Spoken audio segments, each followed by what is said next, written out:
Hello everyone, and welcome to this, the second last newsletter of the year. For the last 5 years, the college has been running a successful Head Start program, whereby each year level shifts up into their following year's classes in the last week or weeks of Term 4. This year Head Start will only run for 1 week, commencing with transition on Thursday, November the 30th. The final day for students is Thursday, December 7.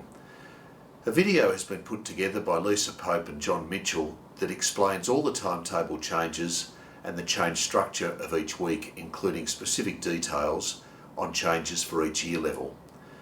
This video can be accessed via a link that's available in the hard copy of this newsletter.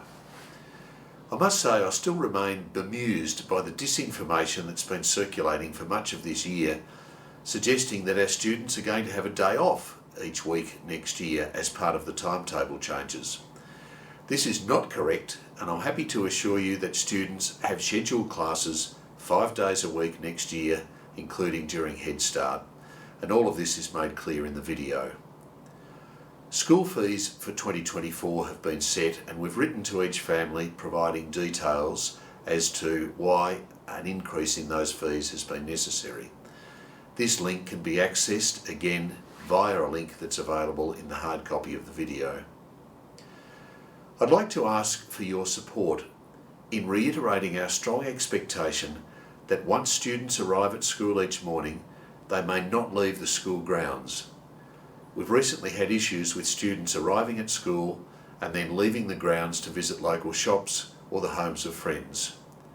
Student safety is paramount, and it's compromised if students leave the supervised confines of the campus after they arrive at school. Last week, over 50 of the graduates of 1973 returned to St Joseph's to celebrate 50 years since their graduation. This was one of the largest reunion groups of similar vintage that we've had come back to visit the college as a group, and it was a real joy to see the pleasure they had in reconnecting with their old friends and visiting their old classrooms. I was pleased to have the opportunity to speak with them about the college today and assure them that while much has changed physically, we've retained our commitment to the pursuit of excellence and at the same time have developed an even more truly inclusive culture. A quote that many of us will be familiar with is that truth is the first casualty of war, and in this age of ubiquitous social media, that statement has never been truer. In the current conflicts both in the Ukraine and the Middle East, it's really difficult for us to understand the truth of what's actually happening. War is a great evil that does incredible damage to the lives of those that are directly affected, but it also has an indirect impact on people spread across the world.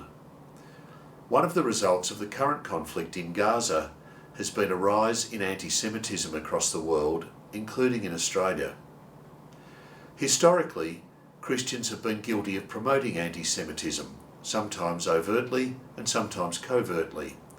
However, in recent times, particularly since the Holocaust of the Second World War, the Catholic Church has been at pains to repudiate anti-Judaism.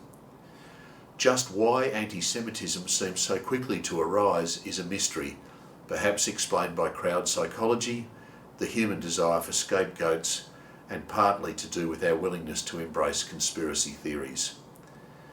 In the conflict between Israel and Gaza, it seems clear that there's fault on both sides. However, the Jewish people in general cannot be held responsible for the actions of the Israeli government, and similarly, all Palestinians cannot be held responsible for the acts of Hamas. We are a long way from this war, but we've not remained unaffected by it.